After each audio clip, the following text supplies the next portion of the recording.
Hello friends, आज हम इस वीडियो में पढ़ेंगे मेजरमेंट ऑफ नेशनल इनकम, राष्ट्रीय आय का माप। तो शुरू करते हैं वीडियो राष्ट्रीय आय के माप के साथ। राष्ट्रीय आय को मापने की 3 विधियां हैं। पहली उत्पाद विधि या मूल्यवृद्धि विधि, दूसरी आय विधि, तीसरी व्यय विधि। तो इस वीडियो में हम पढ़ेंगे उत्पाद विधि या मूल्यवृद्धि विधि। उत्पाद विधि या मूल्यवृद्धि विधि एक देश की घरेलू सीमा में की गई मूल्यवृद्धि के सकल जोड़ को घरेलू उत्पाद या आय कहा जाता है। जब इसमें विदेशों से प्राप्त शुद्ध साधन आय को जोड़ दिया जाता है तो हमें राष्ट्रीय आय प्राप्त होती है। इसकी परिभाषा दी गई है। उत्पाद विधि या मूल्यवृद्धि विधि वह विधि है जो एक लेखा वर्ष में देश की घरेलू सीमा में प्रत्येक उत्पादक उद्यम के उत्पादन में योगदान की गणना करके राष्ट्रीय आय को मापती है। अब आता है उत्पाद विधि या मूल्यवृद्धि विधि के कदम, स्टेप्स, वेरियस स्टेप्स। इस विधि में राष्ट्रीय आय को मापने के निम्न कदम उठाए जाते हैं। नंबर 1, पहला कदम, इसमें हम पढ़ेंगे उत्पादक उद्योगों की पहचान व इसका वर्गीकरण। इस विधि में सबसे पहले उन उद्यमों की पहचान की जाती है जो उत्पादन करते हैं। इन उत्पादक उद्यमों को 3 श्रेणियों में बांटा जाता है। पहला है अभाग प्राथमिक क्षेत्र। यह वह क्षेत्र है जिसमें प्राकृतिक साधनों का प्रयोग करके वस्तुओं का उत्पादन किया जाता है। इस क्षेत्र में कृषि और संबंधित क्रियाएं, मछली पालन उद्योग, खनिज उद्योग, उत्खनन उद्योग आदि शामिल किए जाते हैं। ये सभी उपक्षेत्र प्राकृतिक संसाधनों, भूमि, पानी, वनों आदि का प्रयोग करके वस्तुओं का उत्पादन करते हैं। तो पहला क्षेत्र हुआ प्राथमिक क्षेत्र। दूसरा है द्वितीय क्षेत्र। इसे विनिर्माण क्षेत्र भी कहा जाता है। यह वह क्षेत्र है जिसमें उद्यम एक प्रकार की वस्तु को दूसरे प्रकार की वस्तु में परिवर्तित करते हैं, जैसे कपास से कपड़ा बनाना। तीसरा आता है तृतीय क्षेत्र। इस क्षेत्र को सेवा क्षेत्र भी कहते हैं। इस क्षेत्र में उत्पादक केवल सेवाओं का उत्पादन करते हैं, जैसे बैंकिंग, बीमा, परिवहन आदि। अब आता है दूसरा कदम, सेकंड स्टेप, मूल्यवृद्धि की गणना। मूल्यवृद्धि से आशय क्या है? मूल्यवृद्धि से अभिप्राय किसी उद्यम के उत्पाद के मूल्य तथा इसके मध्यवर्ती उपभोग मूल्य का अंतर।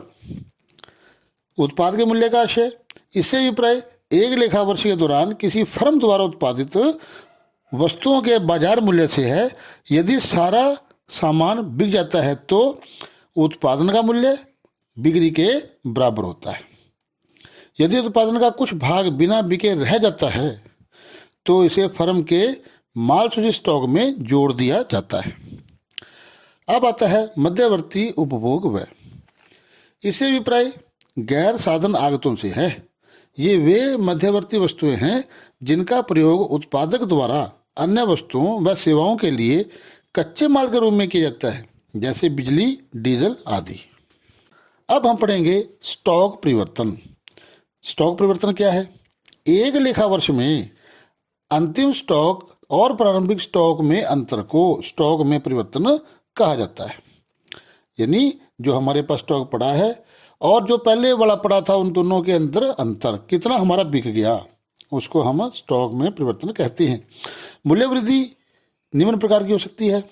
नंबर 1, बाजार मूल्य पर सकल मूल्य वृद्धि। सकल मूल्य वृद्धि उत्पाद मूल्य तथा मध्यवर्ती वस्तुओं के मूल्य का अंतर है। दूसरा आता है बाजार कीमत पर शुद्ध मूल्य वृद्धि। बाजार कीमत पर सकल मूल्य वृद्धि और बाजार कीमत पर सकल मूल्य वृद्धि तथा मूल्य ह्रास का अंतर है। तीसरा आता है साधन लागत पर शुद्ध मूल्य वृद्धि। साधन लागत पर शुद्ध मूल्य वृद्धि, बाजार कीमत पर शुद्ध मूल्य वृद्धि और शुद्ध अप्रत्यक्ष कर का अंतर है।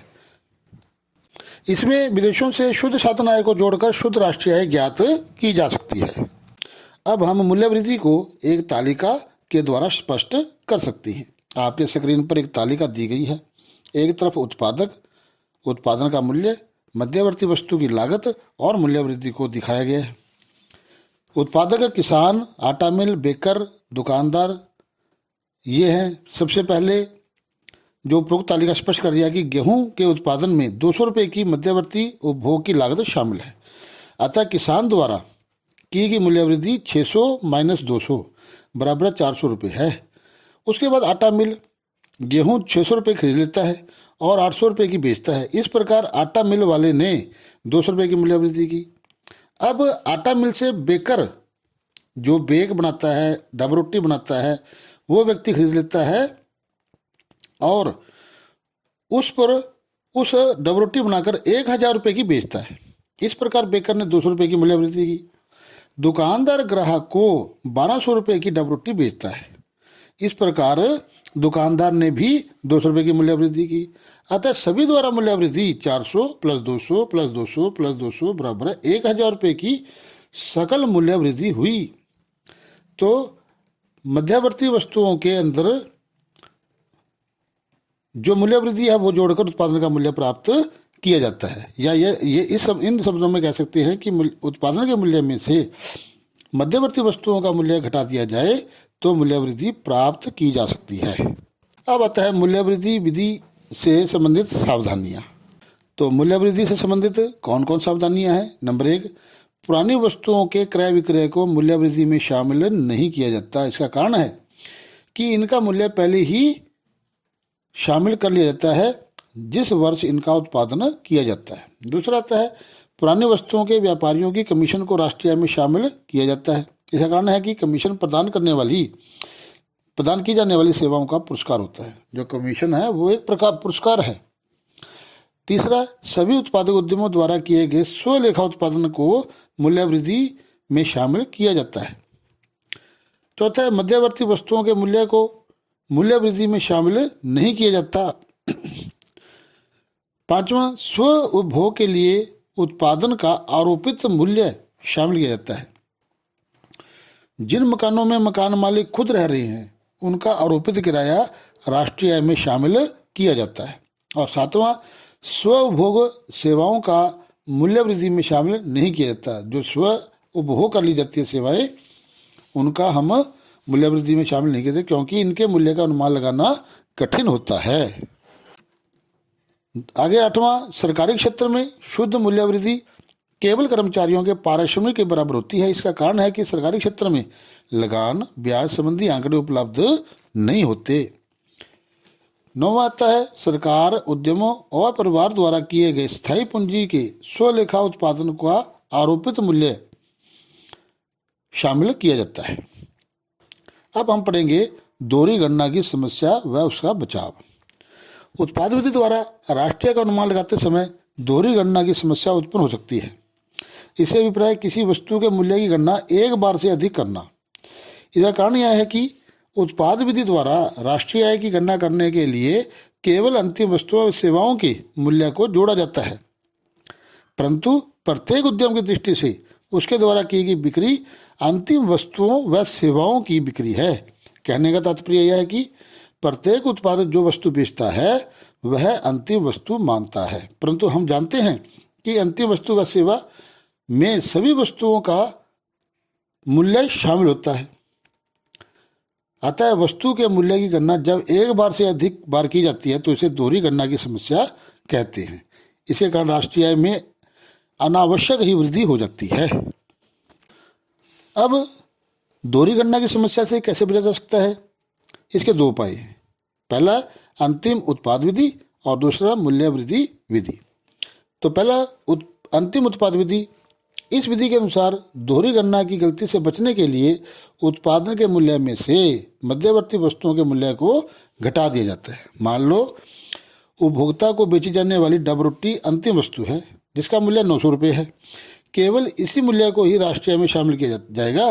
गेहूं का मूल्य 400 रुपये, मैदे का मूल्य 600 रुपये और बेकरी द्वारा बनाई डब रोटी का मूल्य 800 रुपये, यानी 400 प्लस 600 प्लस 800 बराबर है 1800 रुपये। ये मध्यवर्ती वस्तुओं के मूल्य हैं। इसे उत्पाद के मूल्य में से घटाकर अंतिम वस्तु का मूल्य ज्ञात किया जा सकता है। दूसरा आता है मूल्य वृद्धि विधि। इसे अभिप्राय यह है कि उत्पादन की प्रत्येक अवस्था में प्रत्येक फर्म द्वारा वस्तु के मूल्य में कितना मूल्य जोड़ा जाए, कितना मूल्य जोड़ा गया है। मूल्य वृद्धि की गणना करने के लिए उत्पाद के मूल्य में से उसकी लागत को घटा दिया जाता है। किसी देश की घरेलू सीमा में सभी उद्यमियों द्वारा की गई मूल्यवृद्धि को जोड़कर घरेलू उत्पाद ज्ञात किया जा सकता है। धन्यवाद।